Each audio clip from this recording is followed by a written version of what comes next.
Natasha Pearl Hansen, ladies and gentlemen, welcome to the Rhodes Library. I am so excited to be here. It's quite spectacular in here. What do you think?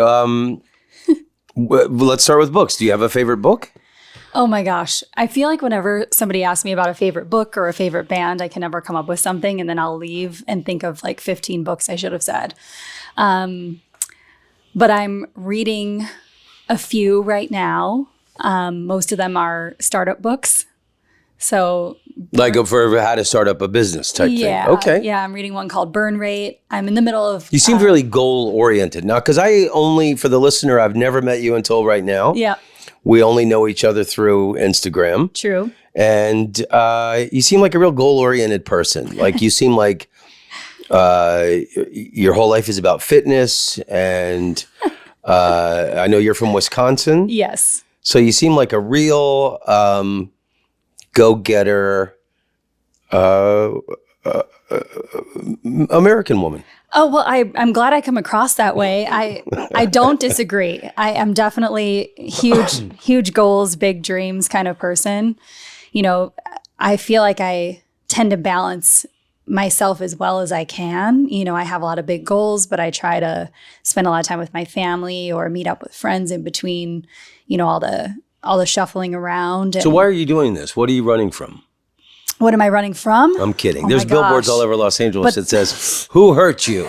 I think that's the perfect billboard for Los Angeles. I'm definitely Who hurt you? Yeah, we're gonna get to your pain in a minute that you've built these businesses around, which I think totally is genius. But I'm sorry to. I've always been a runner. I mean, you've always been a runner. There's some truth to that. Okay. Yeah.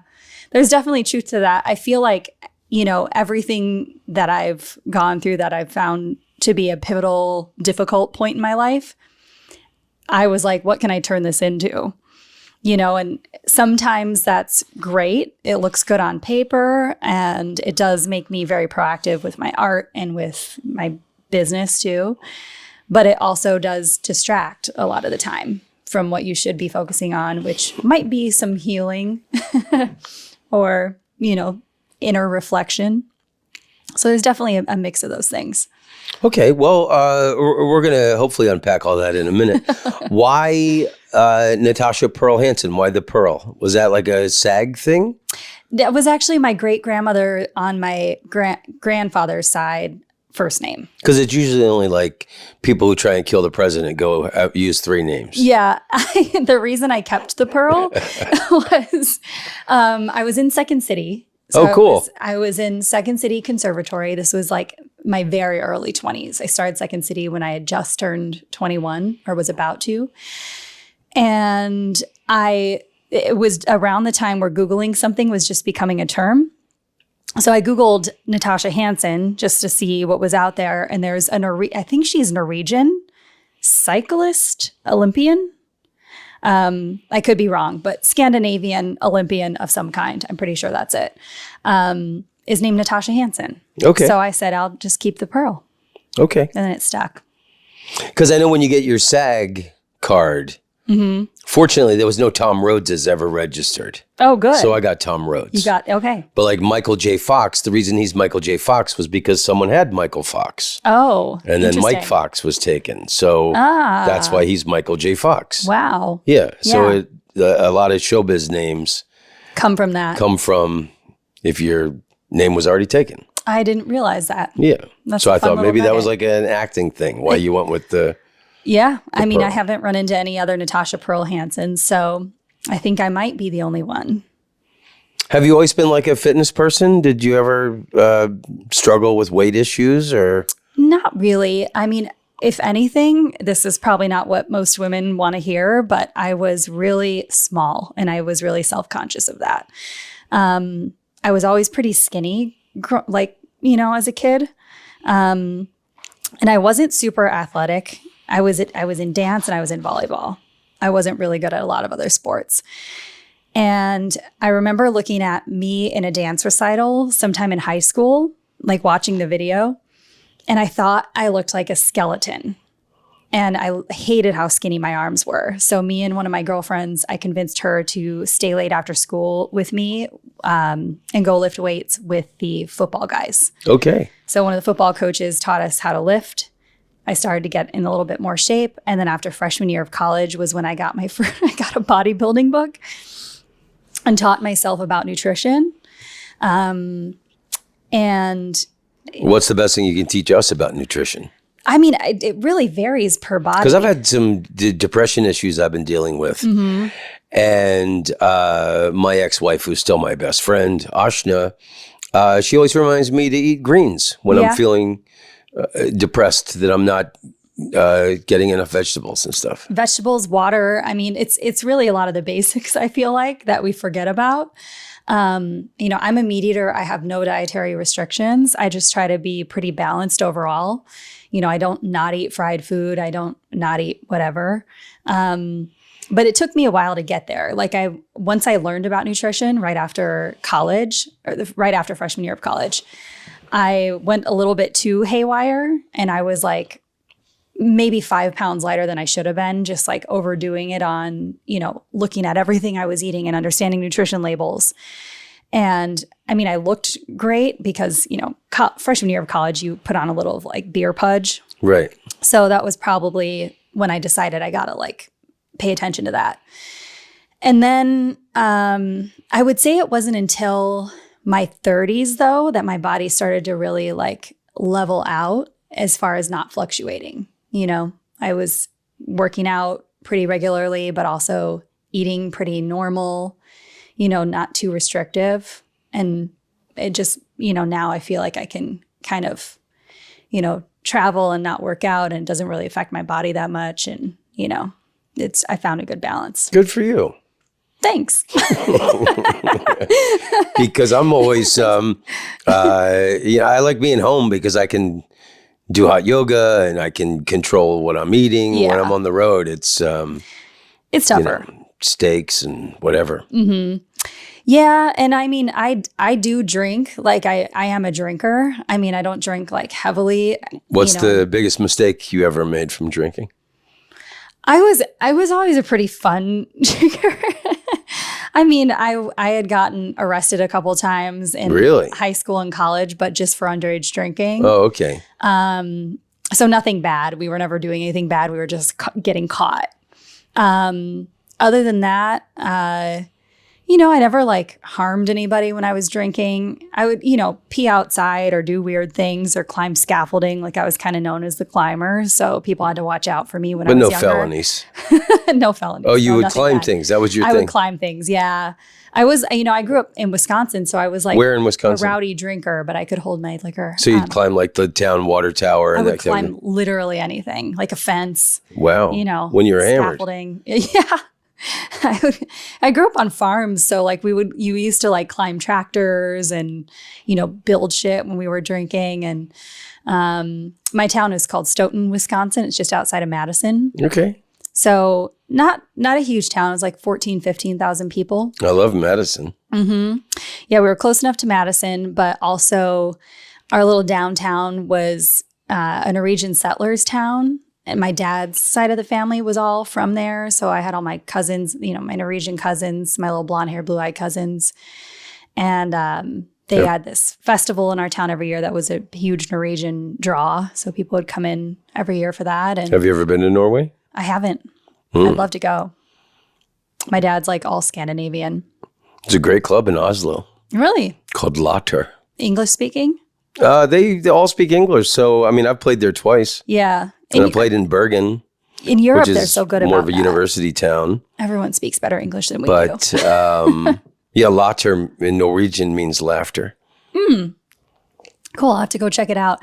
I really want to spend some time in Europe doing shows. So I'm hoping to do that again soon. Yeah, because you're doing Edinburgh this year. So let's talk about your, I guess it's the basis of your show, but your story is so fascinating that you were going to get married in 2019. Yep. And then tell us what happened.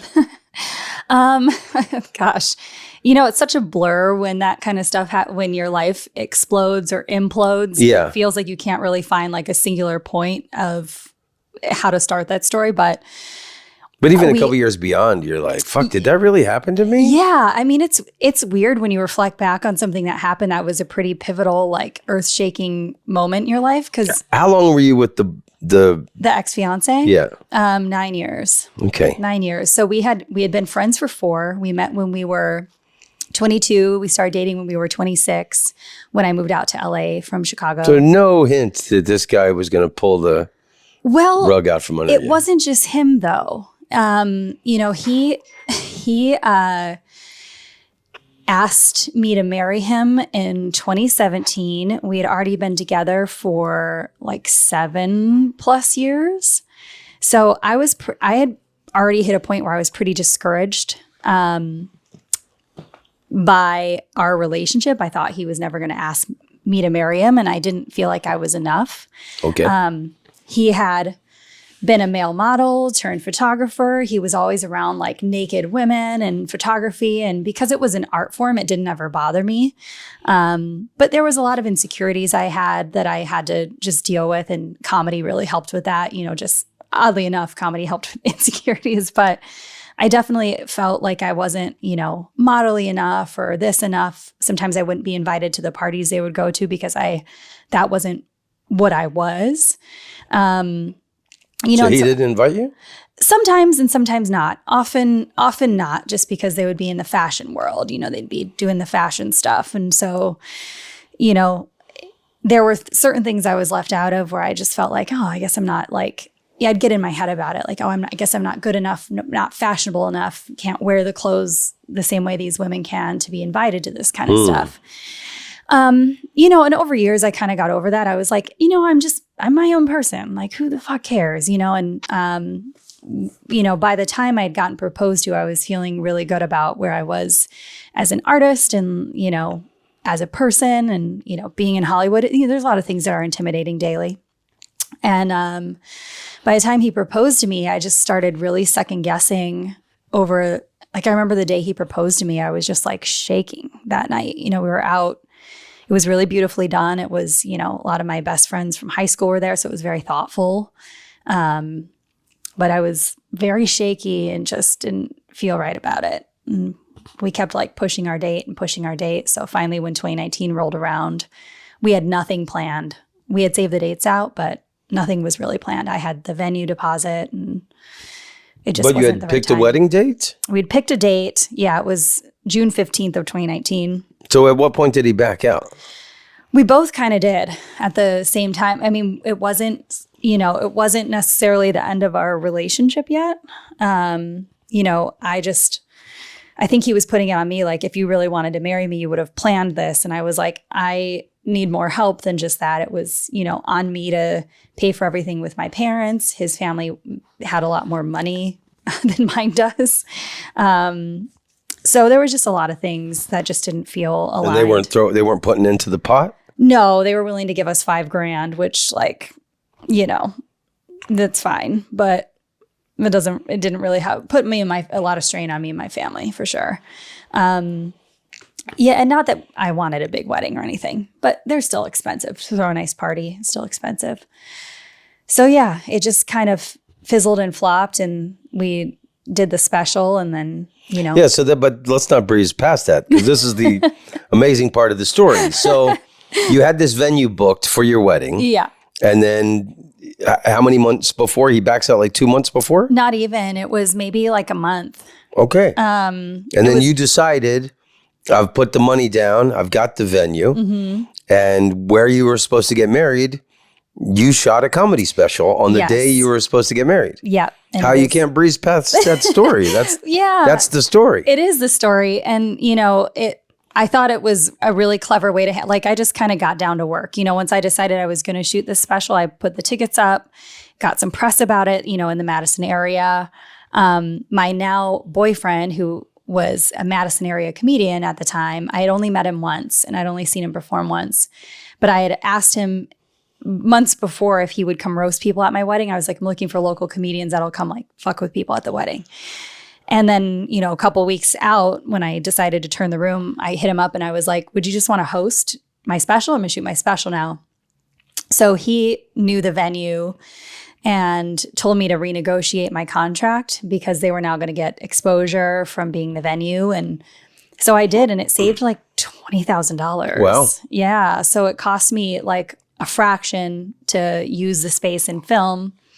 And then we made like exactly that in ticket sales, like to the dollar. Wow. So it was pretty nuts. So it felt very serendipitous. Hallelujah. And I threw, the thing that was cool about it and that we don't have as much footage on was, I got there the night before, decorated with my family, my grandma, my dad, and my mom, and we decorated the whole place. And then that day of filming, people started showing up, and I treated it like I was hosting a party. So I was greeting them all and like hanging with people and eating with them beforehand. I didn't retreat until like an hour before I was filming to do my own thing. And then I hung out with everybody after, and we like partied all night. So I really treated it like my own wedding. So that was kind of cool. So what was the theme of the special? Like, had a lot to do with the guy breaking up with you right before the... Not really. No. I mean, I talked a little bit about the special's called You Dirty Bastard. Well, I mean, he honestly, I try to not think negatively of that relationship in any way because it doesn't really serve me to do so. But I really did, at the time, I was trying to highlight him as a really good person. He is a good person. So I tried to make everything about my own insecurities and my own issues and my uncertainties about getting married to him and why. I tried to paint myself as more of the villain character in that special. So I wasn't really like, this guy did this, and I didn't do any of that.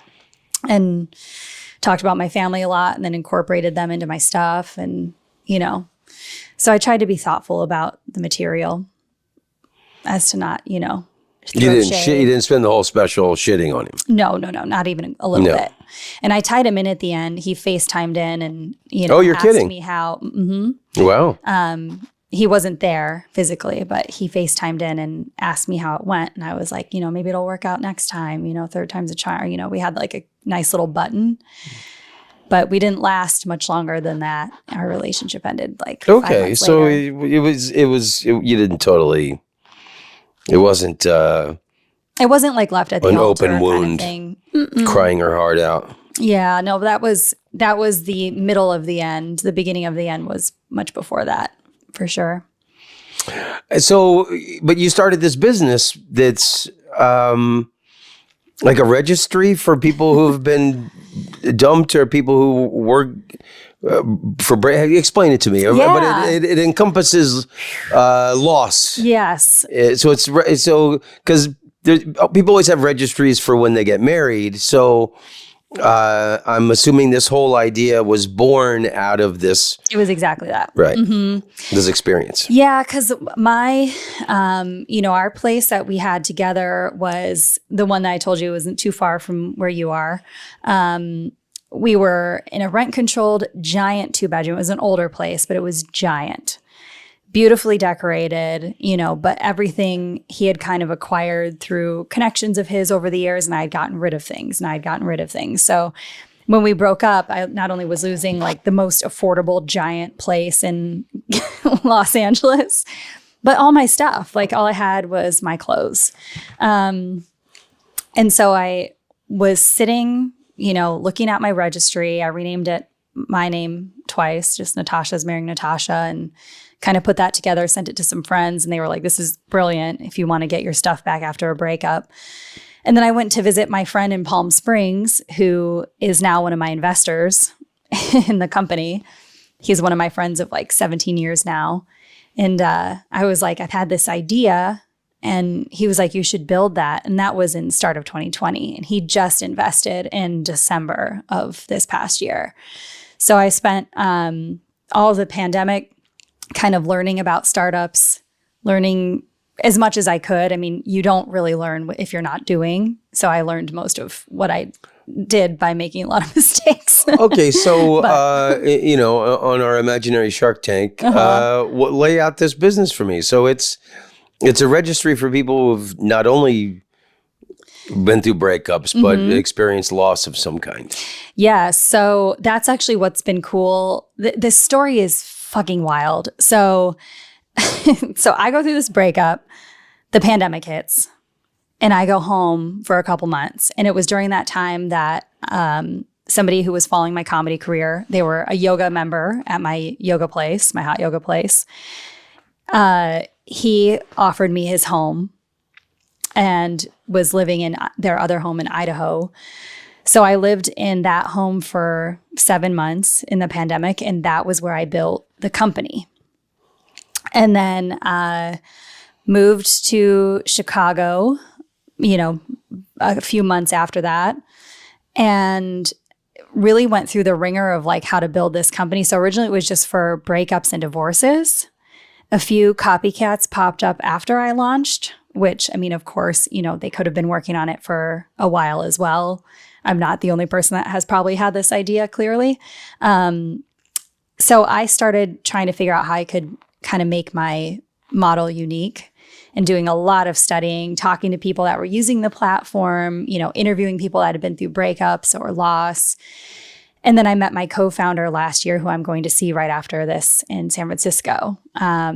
So she's a big designer that's worked for a lot of top startups, and her and I together have built a new platform that's going to be relaunching like next month. And that encompasses a lot of different types of loss. What's the name of the business and what's the name of the website? It's mybreakupregistry.com, and the business is called My Breakup Registry, Inc. So what's an appropriate gift to get someone who's just been left at the altar? Well, left at the altar is pretty brutal. At least that didn't actually happen to me. The thing that I've realized after talking to people, as much as registering for items might be helpful, the first thing they go through is money. If they're already financially secure, then they don't think about the money and the stuff. It's more the logistics, the time-consuming stuff of dividing up assets and things like that. Once you get through the financial or the assets or that piece of it, whether it's divorce or breakup or, canceled wedding, whatever the fuck, then people go into this giant grief bubble where they're just trying to figure out how to be themselves again. Yeah. And as I'm finding out, that doesn't come in a linear way. So people are dealing with, codependency recovery, understanding who they even are as a person by themselves. People are looking for experiences. They're looking for new hobbies. They're looking for community. They're looking for ways to build up themselves. There's a lot of things people are looking for, and it's been very little about the stuff. So that's been the big focus on this rebuild, is how can we let people define what their next couple goals are and have, advocate for them reaching those. So you're not being told what to do. Well, like you said the word grief bubble. Yeah. Because when my sister was dying of cancer, there was my mother's friends, a few of them, because my mom was going to the hospital every day to be with my sister, and her friends cooked dinners for her. Mm-hmm. And a different one had a different night every night of the week. Yeah. Barbara was Tuesday and whoever was Wednesday. And that was pretty awesome. And I was talking to my mom yesterday, and her neighbor's husband just died. And she was saying, what's something nice I could do for her to cheer her up? And I said, well, why don't you bring her dinner the way that those people did for you? Because when you're going through extreme grief and heartbreak, you don't even think about feeding yourself. You don't forget about, and you forget about showering. Yeah. You forget about watering your plant, just getting outside. So these are all things that we're trying to gamify. Gamify sounds like a shitty word, but into the actual platform. You get different points. Reminders that, nice, positive prompts that remind you hey, take care of yourself, and remind your friends to check in on that kind of stuff too. Because what I've found, I went through a really rigorous couple of weeks of these really hard conversations with people when we were designing this new platform for relaunch. And I talked to one of the guys, his wife had just recently passed away. And it was really unexpected. She had brain cancer. So, it came out of nowhere and hit quick. Wow. And he was saying, he's like, I've always been the provider. Like, it wasn't about money. It wasn't about anything. When I lost her, he's like, my friends, and this seemed to be a common thread. People are really attentive to you right after the thing happens, but then they forget. And it's not their fault because everybody is dealing with their own shit. Yeah. It doesn't make people self-involved or anything like that. It's just, and I think people don't know how often they're supposed to check in. If it bothers you, and checking in looks different for everybody. Some people just want to, hey, thinking of you. Some people need more than that. And so defining what that looks like for potential different people, it's really vast. It's really difficult to pin down because it's not the same. But people just forget that you're going through stuff after a while. They'll bring the meals for a month. Yeah. But shit doesn't really hit you sometimes for months, especially with like a loss, like, cancer or something. People grieve before they lose the person, and then they grieve like in a different way after they lose the person. And sometimes it comes much later. For him, he had said that he grieved when he found out what was going on with her because he knew that she didn't have a chance. Right. And wanted to be positive for her and exhausted all that energy to try to be positive for her and make her feel like she, was going to be okay. So, I mean, it's been an interesting path into understanding how different people flow through life and like what their needs are. So, but you've talked to a lot of different people who have experienced loss and grief on different levels. Yeah. So, what have you learned? And isn't that heavy? It was. Yeah. It was actually a really hard couple of weeks because I was carrying a lot of that. Like, I think people assume like in comedy that you're, pretty harsh around the edges about certain things because, we laugh at a lot of stuff, but I'm pretty empathetic. I know I'm a sensitive person. I'm really sensitive. I cry at a good steak. Yeah. And it's not like I'm not super sensitive for myself. It's like it tends to be for other people, for stories. I know I like, I find myself crying at a movie or a TV show. Yeah. Over weird stuff sometimes. Yeah. Maybe just, I don't know, maybe there's untapped grief that's making me yeah. I mean, it's break down crying all the time. For sure. I think we all have a lot of that, and we're all in these conversations too. I'm realizing the impact that the last few years have had on people because we went through this like collective trauma. People feel like they shouldn't bother people with their bullshit. Right. Because they're like, everyone's been going through bullshit. But yeah, that's true.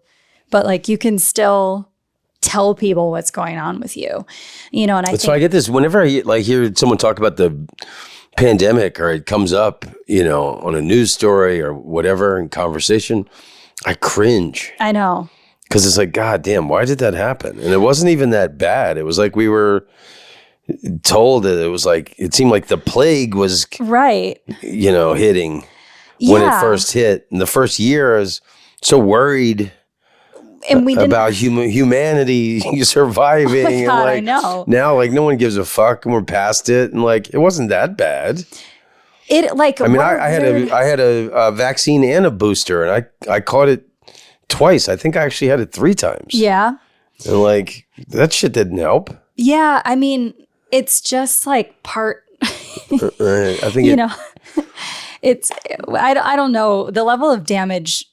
It helped fuck up the relationship I was in because we were separated for a long time because of it. Yeah, and people were stuck places. Yeah. And people were, for people that were, for me, it was a very necessary reset of why am I operating the way I am?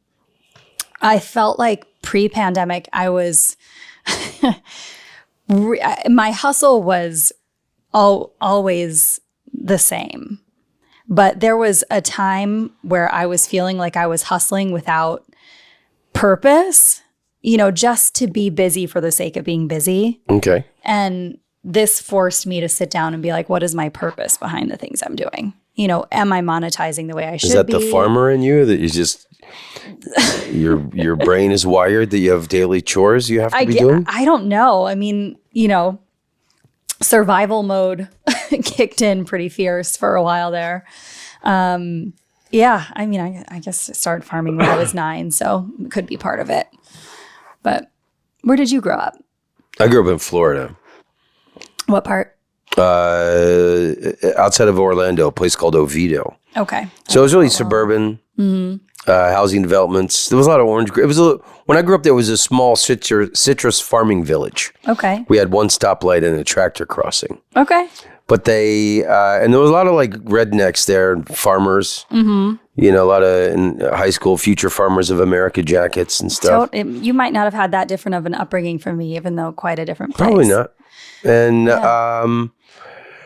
it was great, but a lot of people we had a swimming pool. I mean, my chores were cleaning the pool. So nice. Yeah. And then, and all the girls I first kissed was after swimming. Really? Yeah. So to this day, the smell of chlorine on a woman drives me crazy. That's funny. Yeah, I felt like in our town, not many people had pools. If you did, it was like a hot spot. A couple of my friends did. Yeah, like the above ground pool type thing, right?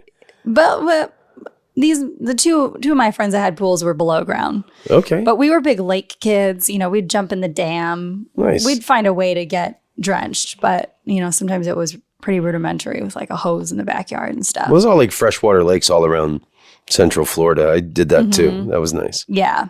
We had alligators. Oh, yeah. Isn't that a concern with lakes out there? Well, when there's alligators, they'll catch them. There's animal control. And they'll get them. They bring them out to Lake Jessup, which is this massive lake next to Sanford. So there's like dinosaur-sized alligators in that. That terrifies me. This is super funny. Our town didn't have like a swimmable lake. Nobody really went in Lake Kagana. They did. That's not true, but it was gross. So they built a man-made lake. It was our public pool, but it was a lake. And it was called the Mud Hole. And it was full of snapping turtles. Wow, cool. And it was I guess if you don't have a penis, it's great. It was a lake that was unclean. It was just an unclean lake. It was just really kind of mucky and muddy? It was, yeah. It was a man-made lake. It was just a pond with some vending machines. And they had a regular slide that was in it, like a regular slide. Right. With a string and a cut off top milk jug that you'd have to toss down. Somebody would fill up. You'd dump it on the slide, and that's how you could go down without scorching your ass. And wow, that's what we had. Getting your skin ripped off on the Mud Hole. How funny is that? That was a real place. I wonder if it still exists. I don't know. That's really charming. Mm-hmm. So, what is your Edinburgh show? Is it about this loss and what happened to you, and you were supposed to get married and decided to? No, because I already did. Because they love stories of grief and tragedy that end with a positive victorious resolution. Of course. Well, I've already done that. If you can cry at one point during your Edinburgh show, you're going to do great. That's what you want? Yeah. Yeah, I'm sure. But you got to repeat that every night. That's the problem. I know, exactly. So the new hour that I've been working towards, it covers a lot of ground. It covers the aftermath of this whole breakup, getting into a new relationship, post-pandemic, dealing with, the figuring out how to be again. But then I dive into a lot of stories about my family. There's like a pretty crazy story, but my grandpa was married to both my grandmas at different times in his life. Oh, your dad's mom and your mom's mom? My mom's mom and my mom's stepmom. Basically, he had gotten another woman pregnant, and my grandma took him to her house and was like, you stay with her. And he did until she died. And my grandma got remarried to another guy, and they both lived in different states. And then after both husbands passed 5 years apart, they became neighbors, and now they live next to each other in the town my parents live in. So those two women, you know, became best of friends, which is like such a strange story. There's a lot more to it, but I talk about that in there too. And, you know, it's kind of leaning into those stories about my family and how they kind of put their differences aside and grew old together. Because as I told you before this, my ex ended up with my ex-best friend, which is still hard to swallow sometimes. Yeah. The guy who... And I talk about that in this new hour too. Wow. Yeah. That's a big loss. Yeah, it was crazy.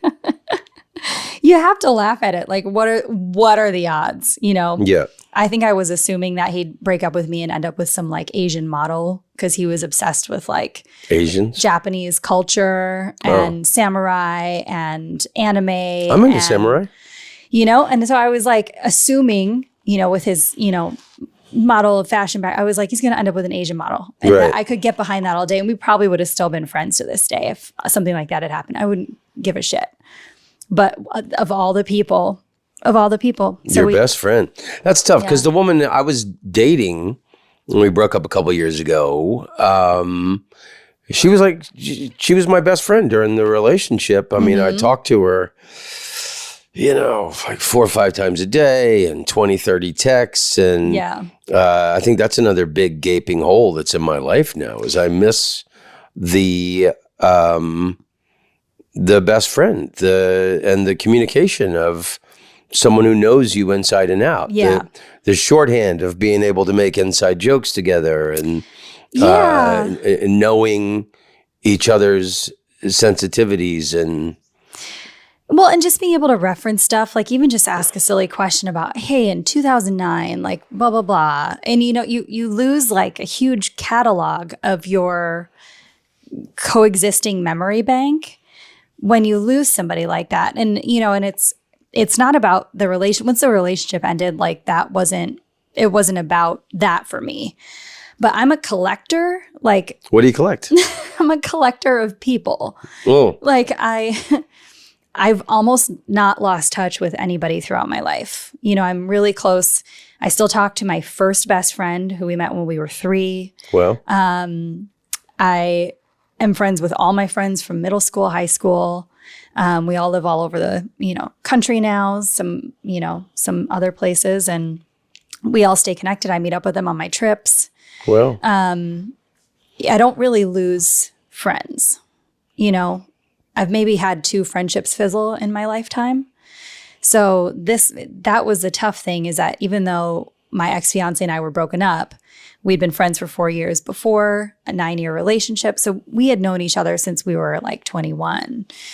So, you know, it's weird to lose somebody like that from your life that you had known for like essentially nearly half your life.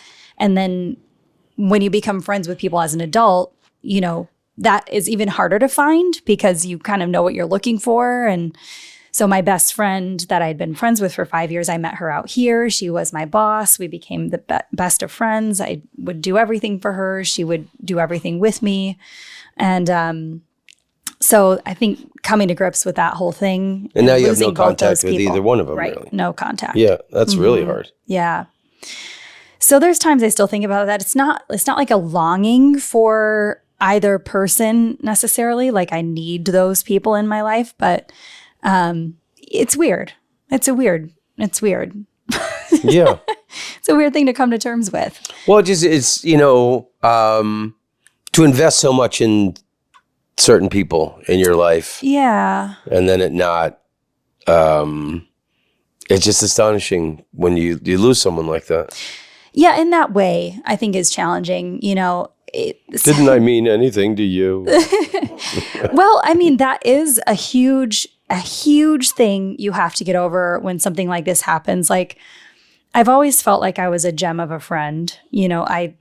That's what I think. Who wouldn't want me in their life? I think I feel that way pretty strongly. I'm fascinating. I'm fun. You're world traveled. I'm world travel. I'm full of like all kinds of interesting knowledge nuggets and stories and wisdom that you've collected over the years from conversations with people from all over the world. I mean, I have stomach muscles. Right? You know how to do yoga.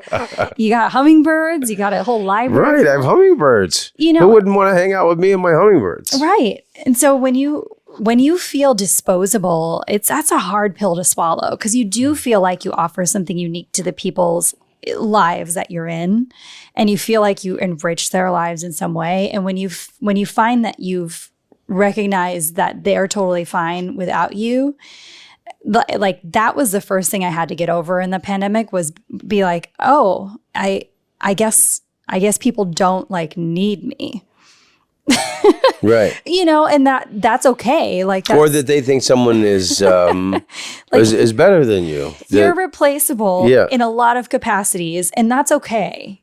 As human beings, some people do find people replaceable. I have a hard time I don't find any of the people in my life replaceable. Yeah. That's what I mean by a collector. Like, if I decide somebody's in my life, I find them necessary. And it's real, like, it would take them like murdering somebody I love for me to be like, I could do without that relationship. But isn't it better to not have a person in your life than to still be in contact with them and know their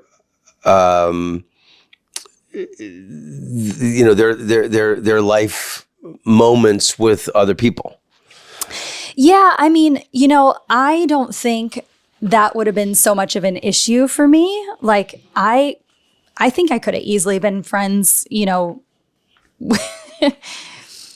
in this situation. And, once I got into a new relationship, it also changed how I felt like I needed to be. I didn't feel like I needed to be friends with, every person I ever dated or anything like that.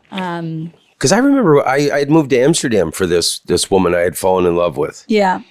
And I really loved her. Yeah. But I mean, I was partying and I was traveling all over Europe doing shows. And she wanted to settle down and have a family. In Amsterdam? Yeah. Yeah. And she was from a small village in Holland. And really great family. Her parents were school teachers and wonderful people. Mm-hmm. And I'm still friends with her and her parents. But, afterwards, we broke up. She wanted to stay friends. And then I remember seeing her a couple years after we had broken up, and she was dating someone else. Mm-hmm. And I met her for coffee, and she was pregnant. And was that weird? It crushed me. Yeah. Yeah. Yeah. So maybe it's like better not to be... like, hey, I'm getting married or I'm having a baby, like those things, like, don't you realize I have a heart and that you're... I don't think, I've seen it work both ways. I've seen people that need to, if something's ending, be done. Yeah. But that's the funny thing. Like, I know people that can change relationships like they change pants. Yeah. I have to be sad and depressed for 2 years and write bad poetry and stuff. I'm not like that at all. Like, I have only had 3 relationships in my adult life. I'm not including college and high school, whatever. But yeah, so I if I mesh with somebody, I put the most into making that work. And if it doesn't work, then, this is insane. The person that I dated before my ex-fiance, within 2 days of each other, I found out my ex-fiance married my ex-best friend and that the guy before him died. Oh, shit. Yeah. I tried to talk about that in my stand-up. And when I had first experienced all that information coming into my knowledge, I did do a show and I talked about it, and it was pretty funny how I put it together. But then I just didn't feel right about continuing to talk about the death. Yeah. I didn't feel how like did he that die? Was... I was not in contact with him for a long time. like over 10 years. But I did message his sister, and I think it was partying. Drug related? Yeah, I think so. Like an overdose or something? Wow. Something of that nature. I don't want to overstep and say specifically, but that's kind of the gist. Wow. So, so back to your breakup grief loss registry. Like, yeah. What's an appropriate gift? Like, because when people get married, you get them like bed linens, you get them a picnic basket, you get the silverware or like kitchen appliances. So like, what's good? What are the thoughtful gifts you get for someone who's, That's really the hard part, and we've been studying that. So we found that money is a big one. Just obviously flat out getting cash. them cash or like gift cards for certain things that they can decide. There's experiences, weekends away, restaurants, things like that. A lot of people want time with people, just bond, connection, that kind of stuff. So allowing people to gift people things like that. So there's the gifty side, and then there's the registry side. So if you know what you want, you can register for it. If somebody's just trying to find you a gift, we'll have a ton of partners.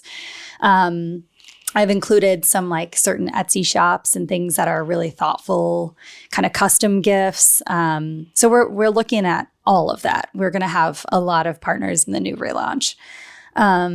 So hoping to coax people to either ask for the things they actually need and be honest about it to their like close inner circle, or give people an easy, thoughtful thing to do for somebody if they're just, kind of in the mess of what do I do for this person.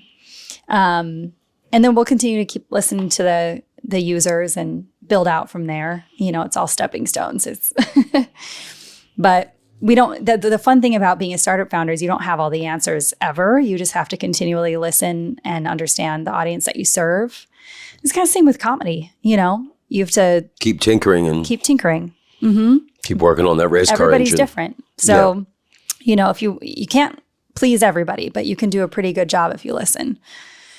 So do you worry about being associated with loss, and you're the grief loss comedian? No, not at all. Because, we go through phases of our art just like we do life. This is something that I get to build, that gets to grow and continue to help people. And the way that it's designed feels very uplifting and pop arty, and like the whole new platform we're really excited for. So it really feels like you can feel that comedian stamp behind it without it being hokey. Like, we're not trying to make people feel like you're coming to this place for support and we're like, hey, it's fine, motherfucker. I want to have some funny elements too. And there's obviously a lot of content to be had, a new podcast we plan to launch that kind of talks about this stuff, but keeps it pretty upbeat. Just kind of inspiring people to have that conversation, like with the people that they trust, and let them know how they're actually doing. So it'll be a journey for sure. It has been a really hard journey, but I think it's a brilliant idea. Thank you. And it's a great business idea. And, the Edinburgh in itself is a ballsy risk. Dude, to go to Edinburgh and put on a show. I'm partially terrified. I mean, to be especially honest, coming from the States, because I think British and Irish comedians and Scottish comedians, they have more of an opportunity to work on our shows than we do. Yeah, I do a lot of my own tour stuff. Like, I do a lot of pop-up shows and stuff, or work with certain venues. So I've never worried about coming down to the wire on what I'm going to do. I think the thing that scares me about Edinburgh is that it's such an investment up top that I really want to feel really proud of what I'm putting up. Yeah. And, we've got like 4 more months until that comes. So I've got to cut out a lot of stuff, and it's hard to decide what to cut out, Do you have a name for your Edinburgh show yet? Yes. It is The Right Amount of Wrong. Okay. So, and I shoot all the cover stuff for it when I get back from California. with the amazing photographer Todd Rosenberg. Are you familiar? Mm-mm. He shot like Taylor's last special cover, and yeah, he's an amazing photographer. But there's so many pieces of the Edinburgh stuff that has to go well, like, the photography, the promo, the prep. Handing out flyers in the rain. Yeah. God, the year I did, 2014, when I did it, it rained almost every day. And it was, there was 1 week where it was in the 30s. Mm-hmm.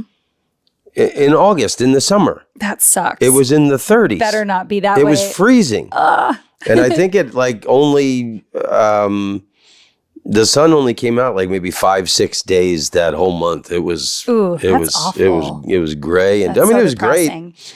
I was glad I think it's a big feather in your bonnet or badge of achievement to have done Edinburgh once in your career.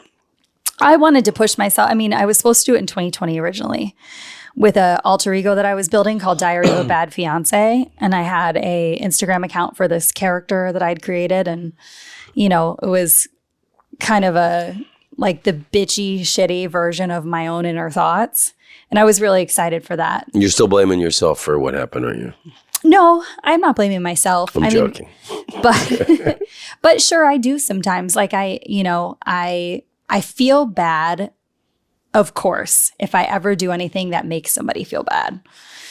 And I think I had plenty to do with making the other person feel bad in that scenario too. We all do in any relationship. I look back on what happened and that there's a couple of things I wished I had handled differently.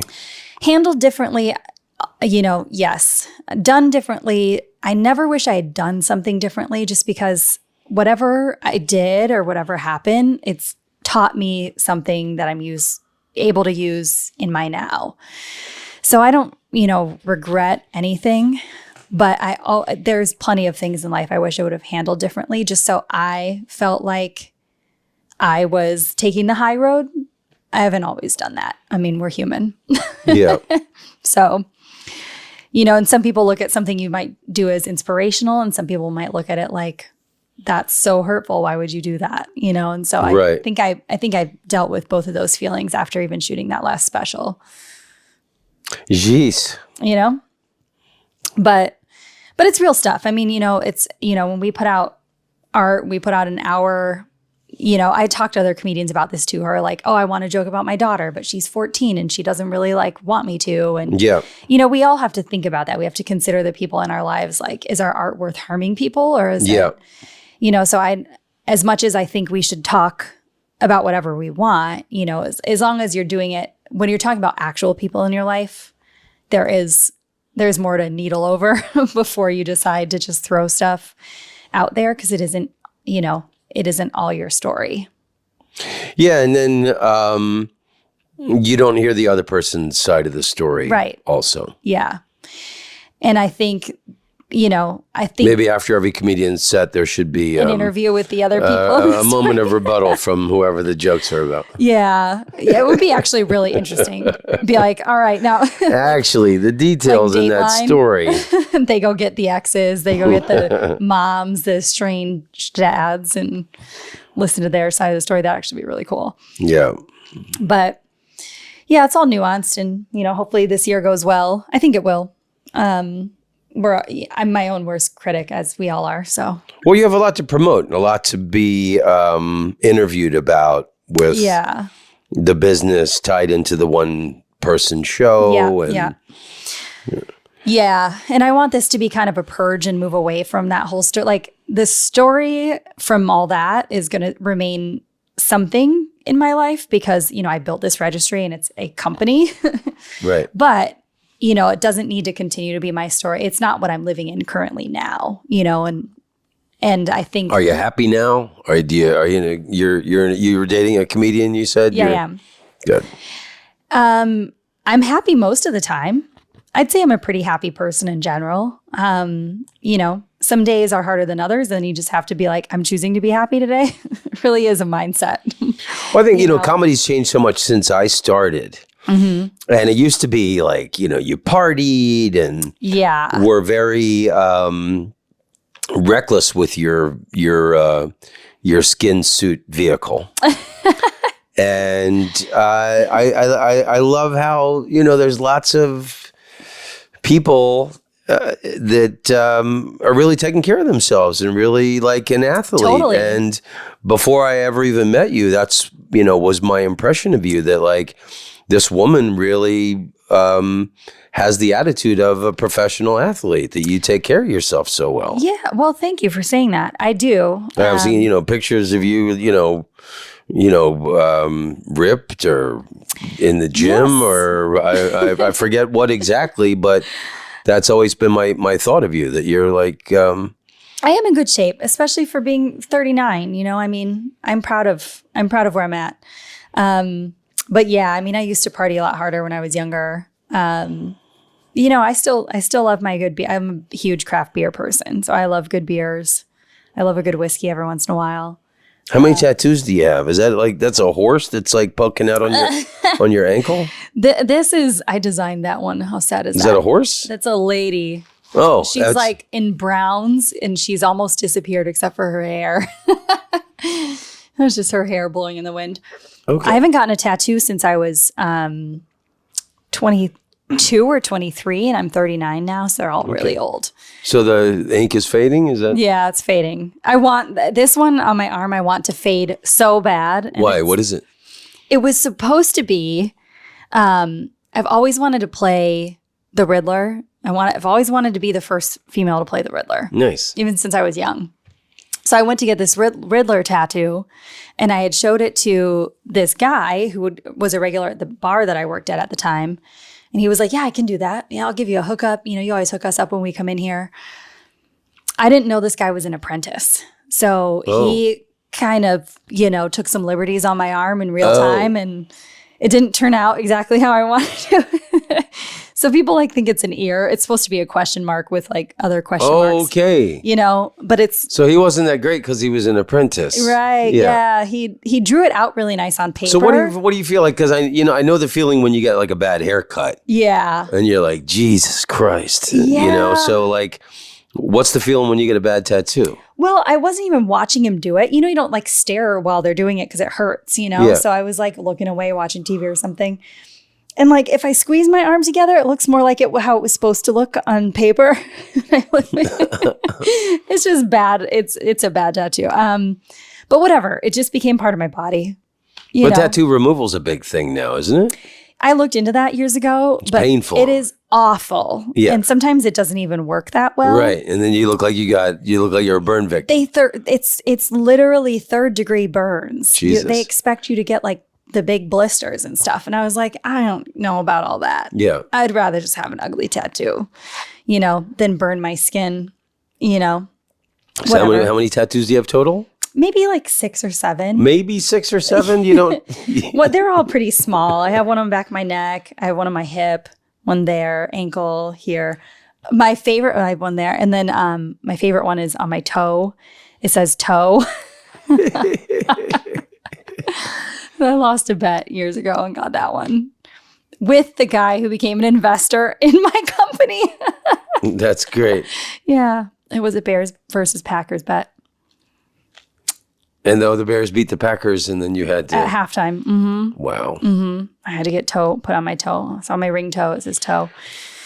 Any other fascinating tidbits of knowledge we should know about Natasha Pearl Hansen? Oh my gosh. I don't know, man. It feels like I have, I've traveled a lot too, not quite as much as you, but I feel like I've always wanted to have this podcast called Beers with Old People, where I just would sit down and chat with. I would be so insulted to be invited. Elders. No, I mean, I wanted to get people that have that are 75, 80 years old, 85, just fucking still kicking. And get their stories, because I'm obsessed with my grandma, and she's, my grandparents. You should do? It's number one. It's a brilliant idea for a podcast, but right? Why don't you interview your grandmother as much as you can? I did. I had her on my old podcast before I stopped doing it. Got her life story in 2 parts, and that was really cool. And I was supposed to interview my grandfather the summer he passed. So he passed a couple months before we were supposed to do that. And so, yeah, I mean, that's kind of there's so many things you work towards, and certain, this company ended up being something that just like happened. I ended up creating it, and, now it's full-fledged. But I have all these like little passion projects in my brain. So I think everybody should interview. I've done a bunch of podcasts with my mom. She was with me during the pandemic. Yeah. And she flies in later today. Yeah, that's right. But then years ago, I was trying to make a documentary, and I filmed my dad and my sister, and they're both dead now. Oh, wow. And I was asking them about me, and they were my career, but I wish I would have podcast didn't exist back then when I was filming the thing, but still those videos and that footage is some of the most priceless stuff, just to see them speak words again and see their mannerisms and how they're, you hear the sound of their voice. And all that. So I really think everyone should do that. My dad years ago, in 1978, my grandmother, he one of those old cassette recorder things where you had to push play and record at the same time. Yeah, I had one of those. He those. had it on a table, and he just had a conversation with my grandmother. Oh, that's And so he tried to cool. get all these stories out of her. And so even just that, to record the people you love, because everyone's eventually going to die. Right. And those things are going to be the most valuable things to be able to access the memory of them. Well, and that's why I thought the Humans of New York thing was so cool when that came out, because I was like, I feel like the biggest tragedy is having old people that aren't famous pass away, and nobody knows about their shit. All their stories go with all them. their stories go, because you read, you go sit down next to somebody at a bar. And you're traveling, you just strike up a conversation with them, and they start talking about grandma, and so-and-so was the talk of the town, and they were town famous. There's all these little tiny nuanced pockets of that's what I think bothers me the most about celebrity culture. And I know, we're in comedy, and everybody's goal is to become a famous blah, blah, blah. But I'm there's so many other people that are worth knowing about than these people that get their stories told over and over again. And I would love to be a catalyst for seeing that happen more in some way during my life. I think it's a brilliant idea. Appreciate that. Well, in closing, is there any words of wisdom or advice that you'd like to give to the people of the earth? I wish I had some really good advice. There's just... got any dirty jokes? You gotta you fuck up and live. You'll figure it all out. I think one of the best things, I'm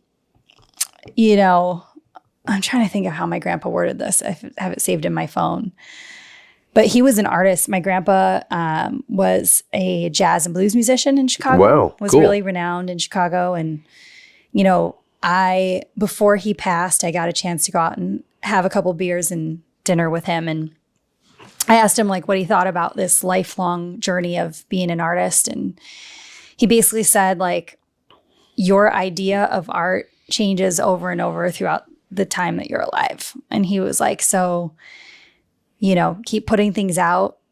Don't get upset with yourself if your life changes and your art changes because of it. Because he was originally this hotshot young blues musician and playing with Muddy Waters and stuff. And then, he became a professor of art, of music, and touched people in that way too. And I hate that, some people I know end up teaching acting, or some people I know end up teaching stuff that they once maybe pursued in a different way when they were younger. And I don't like that concept that we put on people as a society, that if you end up changing the scope in which you do stuff, that you're a failure. Right. I thought that was pretty nice to hear, just because I think some people need to hear that you're allowed to kind of shift and morph what that looks like. Yeah, there's that shitty expression, those who can't do teach. I know, and I think that's so mean. But you instantly made me think about my high school drama and speech teacher. Yeah. Had one of the greatest impacts on me in my life. Yeah.